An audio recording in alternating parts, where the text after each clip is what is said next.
எல்லோருக்கும் வணக்கம். மேகாலயா ஹனிமூன் கொலைய பத்தி நிறைய பேர் நிறைய பேசிட்டாங்க. ஆனா, இந்த சம்பவத்துல நாம புரிஞ்சுக்க வேண்டியது என்னன்னா, யாரையும் உடனே அவ்வளவு சீக்கிரத்துல நம்பிடக்கூடாதுன்னு புரிஞ்சுக்கணும்.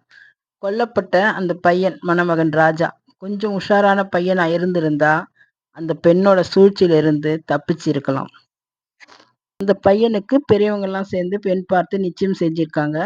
இரு வீட்டார் சம்மதத்தோட ரொம்ப கிராண்டா திருமணத்த நடத்தியிருக்காங்க. திருமணத்திற்கு பிறகு அந்த பெண் சரியா பேசலன்னு அவங்க அம்மாகிட்ட அந்த பையன் சொல்லியிருக்கான்.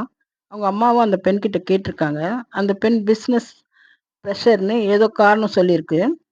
அவங்க அம்மாகிட்ட சொல்லி கேட்கறதுக்கு பதிலா இந்த பையனே அந்த பெண்கிட்ட கேட்டிருக்கலாம். அப்படி அவன் கேட்டிருந்தா, அந்த பெண்ணோட மனநிலை ஓரளவு அவனுக்கு புரிஞ்சிருக்கும். அவங்க வழக்கப்படி திருமணமாகி 4வது நாள் சோனம் அவங்க அம்மா வீட்டுக்கு போறா. அப்பதான் ராஜாவ கொலை பண்றத பத்தி பிளான் போடுறா. பிளான் போட்ட பிறகு ராஜா கிட்ட சொல்றா, "இங்க ஒரே பிசினஸ் டென்ஷனா இருக்கு.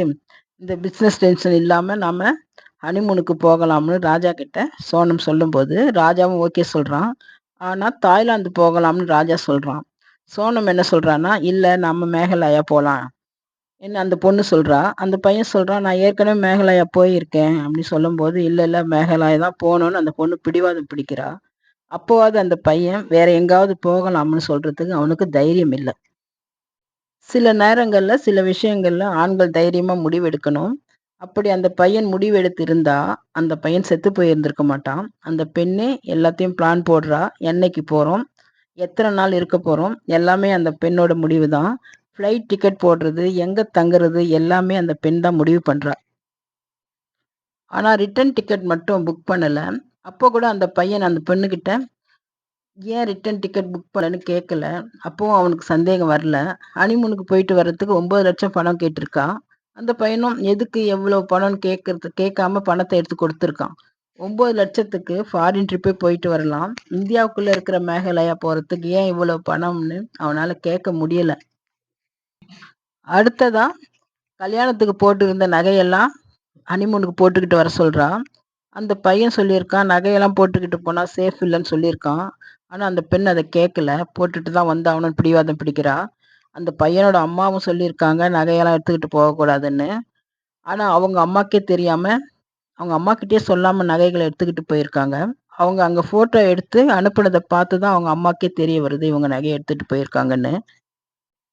கல்யாணமாகி 10 நாள் கூட ஆகல. அதுக்குள்ள அந்த பெண் சொல்றதையெல்லாம் கேட்கறது எவ்வளோ பெரிய முட்டாள்தனம். அந்த பெண்ணே எல்லா முடிவும் எடுத்திருக்கா. எதுலயுமே இந்த பையன் தலையிடவே இல்ல. அதோட விளைவு தான் இன்னைக்கு அந்த பையன் உயிரோடு இல்ல. இந்த பையன என்னன்னு சொல்றது? ரொம்ப நல்ல பையன்னு சொல்றதா? இல்ல புதுசா கல்யாணம் ஆகியிருக்கான். மனைவி சொல்றபடி கேட்டுக்குவோன்னு சும்மா இருந்துட்டானா? நல்ல பையனா இருக்கிறது தப்பு இல்ல. ஆனா கொஞ்சம் புத்திசாலித்தனமும் இருக்கணும். அதுதான் இந்த காலகட்டத்திற்கு சரிப்பட்டு வரும்.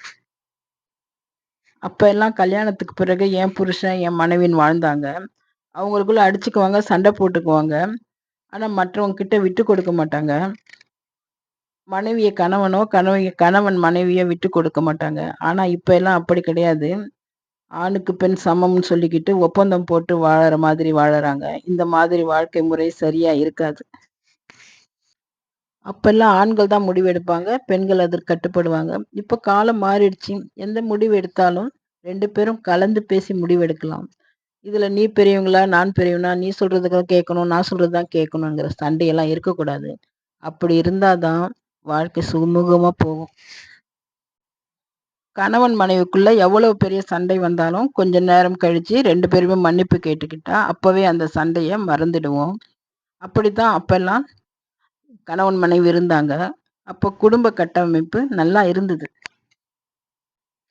அத விட்டுட்டு அந்த சண்டைய பத்தி மறுபடியும் பேசிக்கிட்டே இருந்தா கணவன் மனைவிக்குள்ள இடைவெளி தான் அதிகரிக்கும். ராஜா சோனம் விஷயத்துல அவன் ஒவ்வொரு விஷயத்திலும் கேள்வி கேட்டிருக்கணும். அவன் கேள்வி கேட்காதது அந்த பெண்ணுக்கு சாதகமாயிடுச்சு. பெண்களாகட்டும், ஆண்களாகட்டும் பேச வேண்டிய நேரத்துல பேசியே ஆகணும். ராஜாவோட மரணம் இதைதான் எல்லோருக்கும் உணர்த்துது. பிடிச்சிருந்தா லைக் பண்ணுங்க, ஷேர் பண்ணுங்க, உங்க கருத்தை பதிவு பண்ணுங்க. மறக்காம சப்ஸ்கிரைப் பண்ணுங்க. நன்றி, வணக்கம்.